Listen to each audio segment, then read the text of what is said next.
Hey guys, my guest today is Ryan Buckley. He's the CEO of MightlySignal, which he sold to Air now in 2021. Before that, he was the co-founder and CEO of Scripted, a marketplace for content marketers. He's also author of The Parallel Entrepreneur and an associate professor at Diablo Valley College, where he teaches business and marketing. Ryan, you ready to take us to the top? Absolutely. All right. I remember those scripted days, man. Marketplaces are tough, huh? Yeah, kind of a brutal business. Content marketing seems to be like a race to the bottom now, and it's a tough market to be in, but we gave it our best. Now, you sold this to Xenon, run by Jonathan Mhm. Siegel, a very Yep. famous guy, sort of doing micro private equity like deals. Yep. And then I just saw him running ads like crazy on this thing. I assume it grew, but Mhm. were you still running it at that point? No. After I sold it, I actually took some time off. That's when I wrote the book, and I was working on Twofer, morphed that into Find Emails, Track Job Changes, some of these other micro SaaS products. And then Jonathan hired me back to run MightlySignal, which he had just acquired in late 2018. And I ran that for almost 3 years before selling it to Air now. And Wait, I've Ryan, been how does with Air that now. work? How does a private equity firm incentivize a creator like you who could do anything he wants, build anything from scratch, and keep 100% for yourself? How does someone like Siegel convince you to come run MightlySignals? Yeah. I just kind of thought of it like going back to school. I respected Jonathan during the Scripted acquisition process, was just really impressed by what he built and the companies that he was able to acquire. I know you've had a lot of those guys that have come through the Xenon program on the podcast. And I just thought I had a lot to learn from this guy. And I was kind of feeling like some of my entrepreneurial muscles were atrophying. And this was going to be a way for me to get a kick in the pants, just learn from some of the best, get challenged. And I just decided to take the plunge. MightlySignal is a big mobile data company. We process data off of phones, break apart apps, look at what software is installed. I knew nothing about mobile data. I knew nothing about SDKs. Frankly, I really knew nothing about private equity other than I kind of liked what it sounded like these guys did. So when he offered me that job, I was kind of flattered. That was part of it. And I just decided, here's an adventure. I'll just kind of go for it. Now, Jonathan acquired MightlySignal around about January of 2019. You joined, and I believe there's only 3 or 4 folks on the staff at that point, right? No, there are actually none. So none. Okay. He bought the business. The whole team was acqui-hired by Instacart. And so he handed me a business that was doing $1 million ARR with no team. And the first thing I had to do, of course, was hire an engineer. This is a highly, highly technical product. Tons of resources in AWS, like far beyond my ability to comprehend what the heck was going on with all the software and all the databases. So I had to find someone, hired that guy, hired a sales guy, slowly built out a team and started to grow it. Interesting. Okay, how did you find that developer? Was it like a freelancing site or a TopTal or a friend or what? It was an Upwork. I have had amazing luck with Upwork, and I'm friends with those founders. What's the job description when you post it on Upwork? What do you say? Hiring a lead technical engineer, and you give it to 10 people, and then you hire the best one. Basically, yeah. With this one, it wasn't a hard sell because we were, kind of a sexy startup, Silicon Valley startup, owned by private equity, profitable. I threw all these keywords in there. And then I said, I'm willing to pay Wait, no. dollar. What were some of the other keywords? Profitable, what else? Yeah. Profitable, San Francisco, probably also Silicon Valley, mobile data, SaaS enterprise. And then I pitched myself a little bit. And then Xenon, this like hot private equity group, come in as like the lead engineer, first engineer, hopefully lead to something full time. And I think for a lot of the really good talent on Upwork, that's very, very attractive. And then when I posted that job, I said I picked the highest paid, I like the expert category, whatever, like the most expensive category, because I really wanted someone great.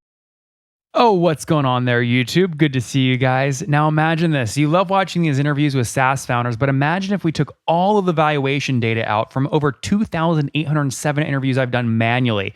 Saves you a lot of time. Well, we've done this. We've built it into the beautiful interface inside of FounderPath. Check this out. I'll show you how you can access this in a second, but you log in, you connect your Stripe account, you see your valuation real time. You can see what it changed over the past 88 days and even set goals for valuation this year. Now, the secret to valuation is there's many different ways to value a SaaS business. So the reason you're going to see 3 or 4 different valuations inside of your FounderPath dashboard, this is all free by the way, is because depending on who's doing the buying of your SaaS company, you're going to get a different valuation. A VC is going to pay a different valuation. Private equity firm is different. If you're going to do a minority sale, that's different. And if you sell the whole business, that's a different valuation. You can see all those when I hover over here. Right, so the teal is what a VC would pay, yellow is what private equity, and red is if you sold the whole thing outright. Now, what's cool about this is not built off random data. Again, you guys hear these interviews on YouTube. All these data are built from real-time valuation data points founders share with us on the show. So traction, 1.2 million, seed round, 3.7 raise, they sold 22% of their business. Go in here and filter by the event. Maybe you only want to see companies that have sold the whole business. Well, here are a bunch that have been acquired, the valuation and the multiple. Maybe you're going out right now and you're raising your seed round. Well, go in here and look at all this recent seed deals that went down, what they raised, what valuation they raised at, and what percent that they sold. There's never been a larger data set of SaaS valuations than what you can get now inside of FounderPath, and we're thrilled to bring it to you. All right, we're going to go back to the YouTube video here in a second, but if you want to check this tool out, if you want to jump in and sign up, you can check it out for free to get your valuation at this link, founderpath.com/products/valuations. Or if you go to founderpath.com and hover over products, click on get your valuation here, and go ahead and sign up to give it a whirl. Again, all that valuation data live right inside the platform. I hope to see you there. All right, let's jump back into the interview. By the way, Ryan, like I try and tell people to do this all the time. That is the mistake most people make is they give the project out and they go and try and find someone in the middle or the bottom price point. Just hire the most expensive, but it's still way cheaper than a $300,000 San Francisco engineer.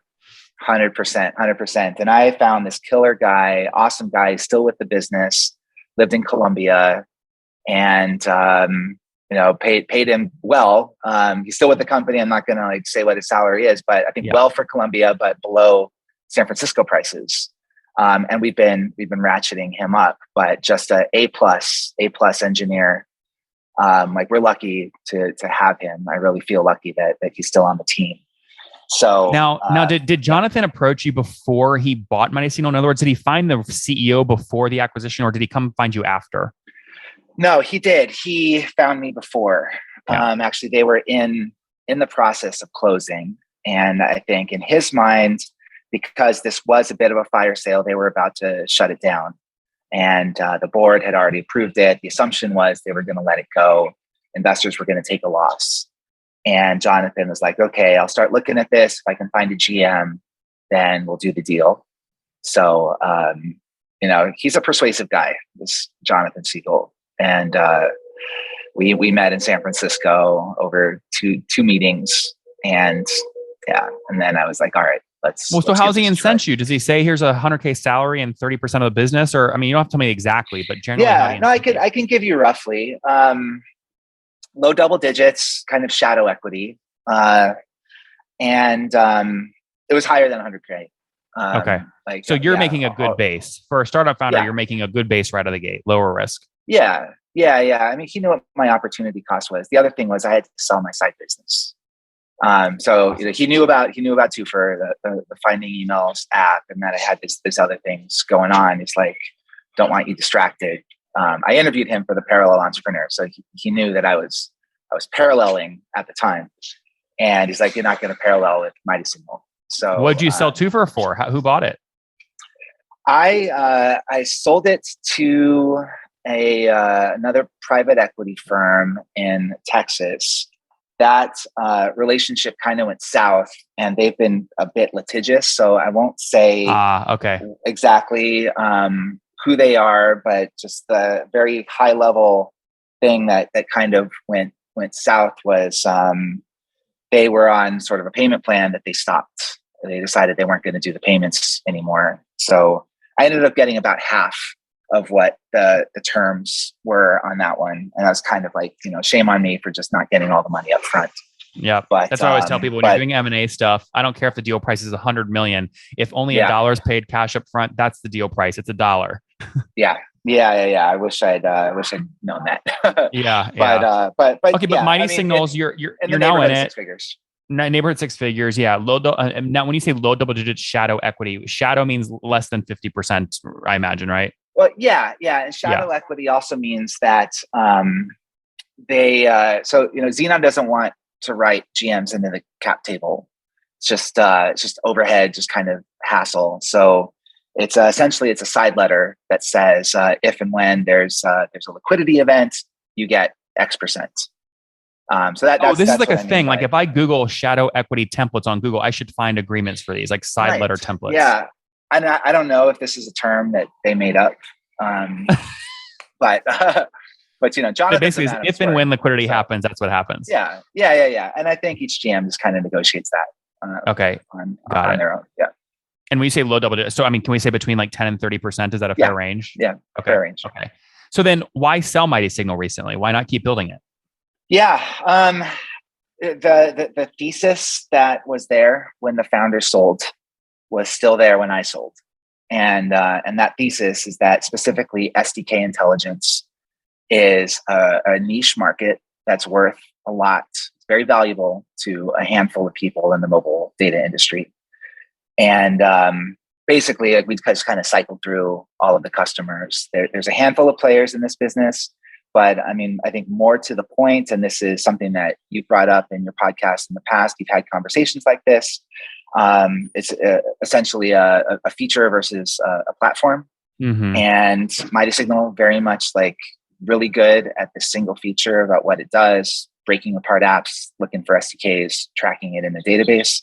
It's not really a full-blown company. It's just there's just not enough meat on that bone. Yep. And it would have taken a tremendous amount of investment for us to compete against the likes of App Annie. They're kind of the elephant in the room.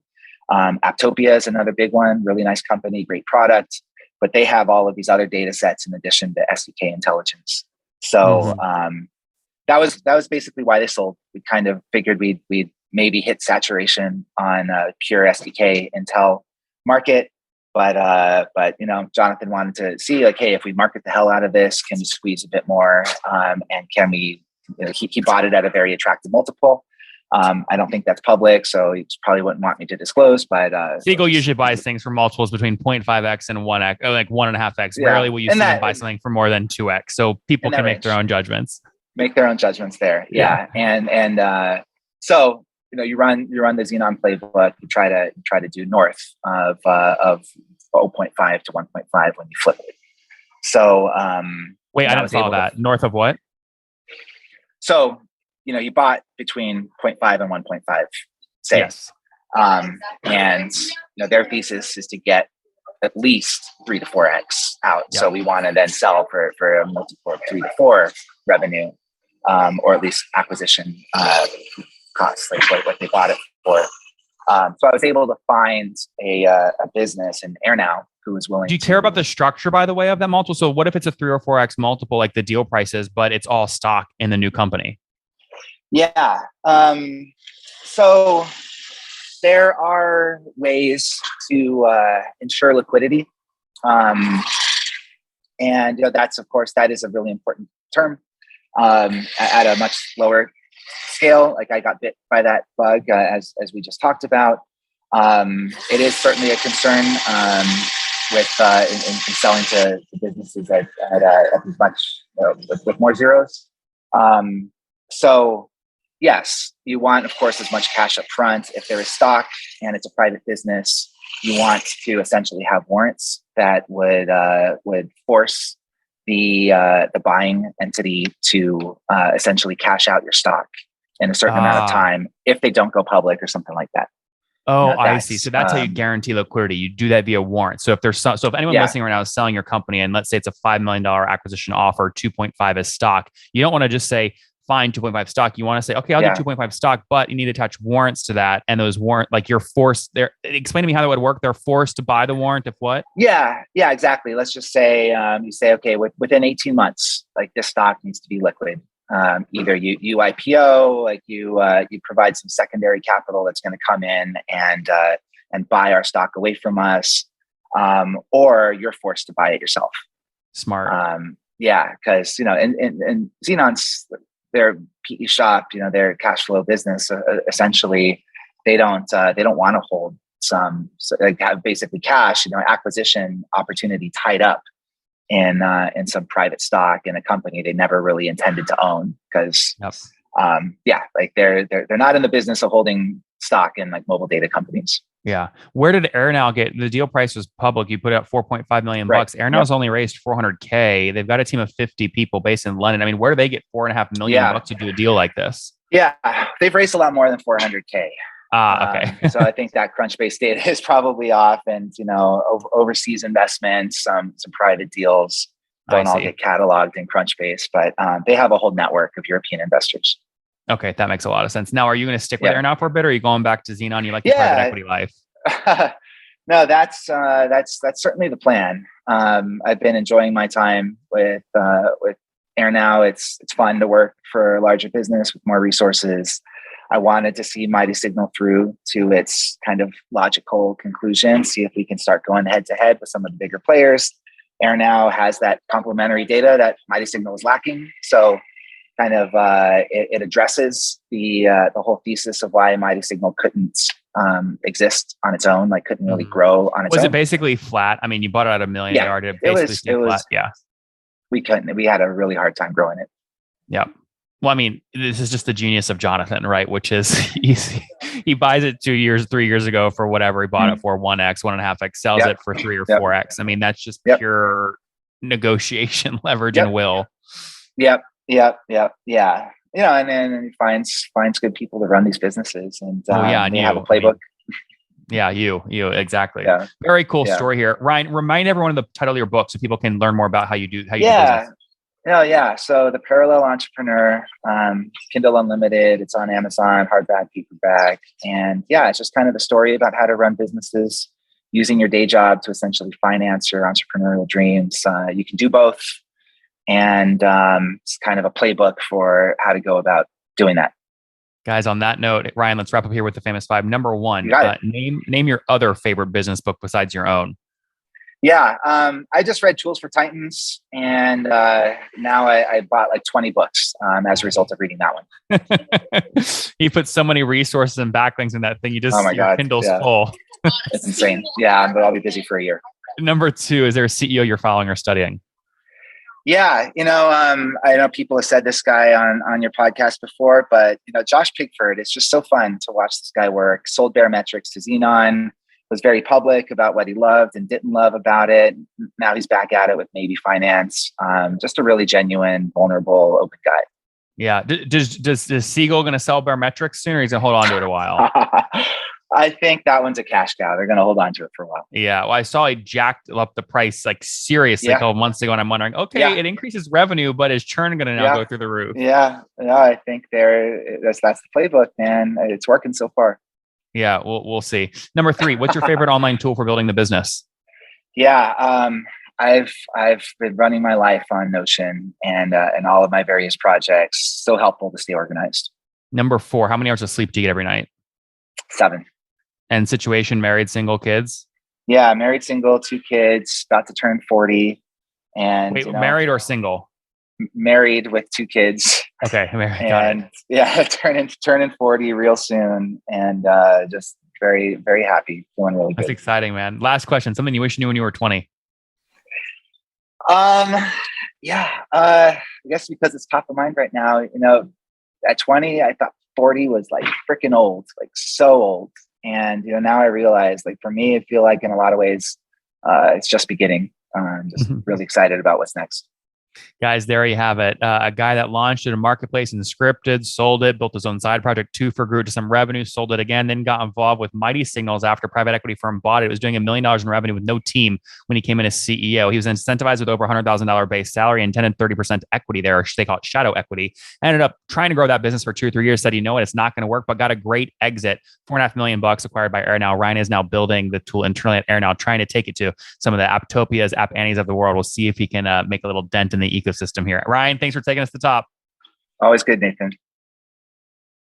One more thing before you go. We have a brand new show every Thursday at 1 p.m. Central. It's called Shark Tank for SaaS. We call it Deal or Bust. One founder comes on, 3 hungry buyers. They try and do a deal live, and the founder shares back-end dashboards, their expenses, their revenue, ARPU, CAC, LTV, you name it, they share it. And the buyers try and make a deal live. It is fun to watch every Thursday, 1 p.m. Central. Additionally, remember, these recorded founder interviews go live. We release them here on YouTube every day at 2 p.m. Central. To make sure you don't miss any of that, make sure you click the subscribe button below here on YouTube, the big red button, and then click the little bell notification to make sure you get notifications when we do go live. I wouldn't want you to miss breaking news in the SaaS world, whether it's an acquisition, a big fundraise, a big sale, a big profitability statement, or something else. I don't want you to miss it. Additionally, if you want to take this conversation deeper and further, we have by far the largest private Slack community for B2B SaaS